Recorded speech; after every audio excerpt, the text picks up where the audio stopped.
უკვე 6 წელია 11 აგვისტოს შინდისის გმირებს იხსენებენ რუსებთან უთანასწორო ბრძოლაში 2008 წლის 11 აგვისტოს შინდისის რკინიგზის სადგურთან 17 ქართველი მეომარი დაიღუპა. მემორიალს, რომელიც აქ ომიდან რამდენიმე წლის შემდეგ გაკეთდა, შინდისელების შინდისის გმირთა მოედანს უწოდებენ. ნუცა აბაშიძე ესწრებოდა დღეს იქ გამართულ ღონისძიებას, ნუცა გისმენთ. დღეს დილიდან შინდისის გმირთა მოედანზე დაღუპული ჯარისკაცების ახლობლები და ოჯახის წევრები იკრიბებოდნენ. მათ გმირთა მემორიალი ყვავილებით შეამკეს და დაღუპული ჯარისკაცების ხსოვნას პატივი მიაგეს. გმირთა მემორიალთან მივიდნენ ის ადამიანებიც, ვინც დაღუპულ ჯარისკაცებს არც იცნობდნენ, თუმცა მათ ჩვენთან საუბრისას განაცხადეს, რომ ისინი თვლიან, რომ მათი ვალია დაღუპულ გმირებს პატივი მიაგონ. ჩვენ ვესაუბრეთ დაღუპული ჯარისკაცების ოჯახის წევრებსაც და მათი ისტორიები ჩვენი სიუჟეტიდან შეიტყობთ. 2008 წლის 11 აგვისტო რუსეთ-საქართველოს ომი. დღე მეოთხე. მეორე ქვეითი ბრიგადის საშტაბო ასეული ყელქცეულიდან შინდისის გავლით გორისკენ მიემართება. სწორედ ამ დროს რუსეთის არმიის ჯარისკაცები ვარიანის მიმართულებით გადაადგილდებიან. ქართველი ჯარისკაცები რუსების ალყაში მოექცნენ. სწორედ აქ შინდისის რკინიგზის სადგურთან რუსულმა ტანკებმა ცეცხლი გახსნეს. თანამებრძოლების გადასარჩენად მეორე ბრიგადის საინჟინრო ოცეულმა რუსების ცეცხლი საკუთარ თავზე მიიღო. 17 ქართველი ჯარისკაცი რუს მოტომსროლელ ასეულს წინააღმდეგობას საათნახევრის განმავლობაში უწევდა. ბრძოლაში 17-ვე ქართველი მეომარი დაიღუპა.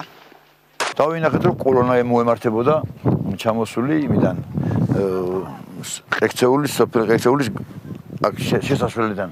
11 აგვისტოს ბრძოლა კარგად ახსოვთ შინდისელებს. მეზობელი სოფლიდან პირუტყვის საკვების შესაგროვებლად გადმოსული გიორგი გამგებელიკი მომხდარის უნებლიე თვითმხილველია. ნანახს ემოციების გარეშე 6 წლის შემდეგაც ვერ იხსენებს. 17 ჯარისკაცი რომ შეეჯახნენ აქ უკვე იქიდან წამოსული ბიჭები, აქ მოხდა შეჯახება. ეხლა სინი იდგა, დამწვარი მანქანები იდგა, დამწვარი კრაზი იდგა, დამწვარი ადამიანის ეს იღურებოდა. რა ქონათ ვეიღურებოდნენ, აგერა იქითაც იყვნენ იმ ხარესა და ეს დამწვარი მანქანებს ეს ვერავინ ვერ ეკარებოდა. მემორიალს ადგილობრივებმა შინდისის გმირთა მოედანი დაარქვეს. 17 დაღუპული ჯარისკაცის ოჯახის წევრები და ახლობლები უკვე მე-6 წელია აქ 11 აგვისტოს იკრიბებიან.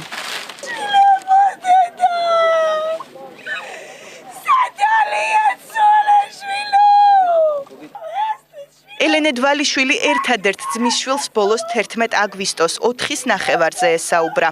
მიშკამ მამიდა დაამშვიდა და უთხრა, რომ სახლში მალე დაბრუნდებოდა. საუბრისას ელენემ ხმაური და ძმისშვილის ყვირილი გაიგო. შემდეგ ტელეფონი გაითიშა.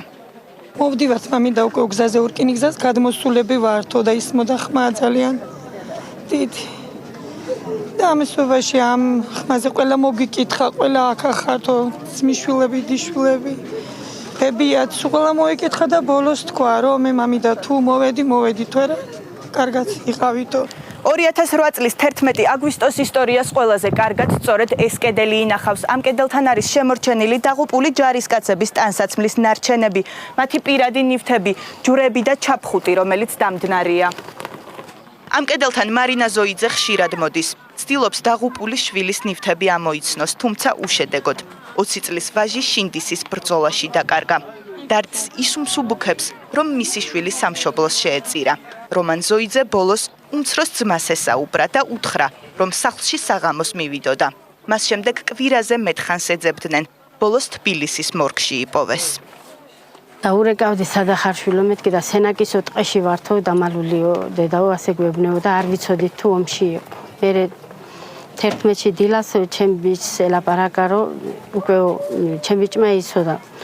უკვე გამოსული ვართო სამშვიდობოსო, შინდისში ვართო შემოსულიო და საღამოსო 9 საათისთვისო ვიქნებითო სახლშიო და მამა ჩემს უთხარიო, დიდი ხარი რო ვყავსო ისე დაკლას, რომ პირველადო ჩემთან მოდიან ბიჭებიო. თითქმის საათნახევრიანი ბრძოლის დასრულების შემდეგ რუსმა ოკუპანტებმა ტერიტორია დაათვალიერეს. არ სჯეროდათ, რომ რამდენიმე ასეული რუსი ჯარისკაცის შეტევას მხოლოდ 17 ქართველი მებრძოლი აკავებდა. განსვიფრებას ვერც მათი მეთაური, ხარიტონოვი მალავდა. მოგვიანებით მათ რუს ჟურნალისტებს მოუთხრეს, რომ გმირობის ასეთი მაგალითი პირველად ნახეს. დღეს დილიდან შინდისის გმირთა მემორიალთან დაღუპული ჯარისკაცების თანამებრძოლებიც მიდიოდნენ.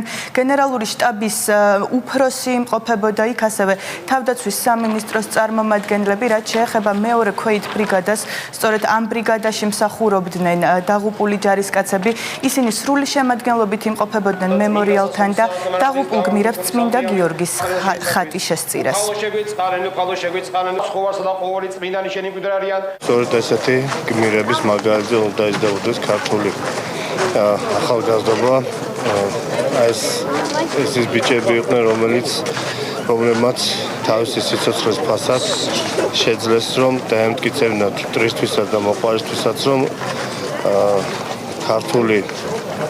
ქართული სისხლი, ქართული ბუნება არ მოგუკვდავია, ყოველთვის განვითარდება. თითოეული მოქალაქის ვალი არის, რომ დავაფასოთ ის ოჯახები, რომლებმაც ამხელა მსხვერპლი გაიღეს, შინდისის ბრძოლის გმირების ოჯახები, ასევე მთლიანად ყველა იმ სამხედრო მოსამსახურის ოჯახი, რომელიც დაიღუპა აგვისტოს ომში და ჩვენი ვალი არის, რომ პატივი მივაგოთ მათ არა მხოლოდ დღევანდელ დღეს, არამედ ყოველდღიურად გვახსოვდეს მათი ძალიან დიდი თავდადება.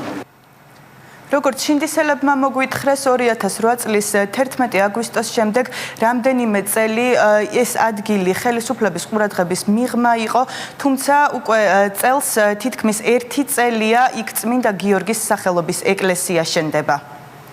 შინდისის გმირები ნუცა აბაშძემ გაიხსენა, მადლობა ნუცა.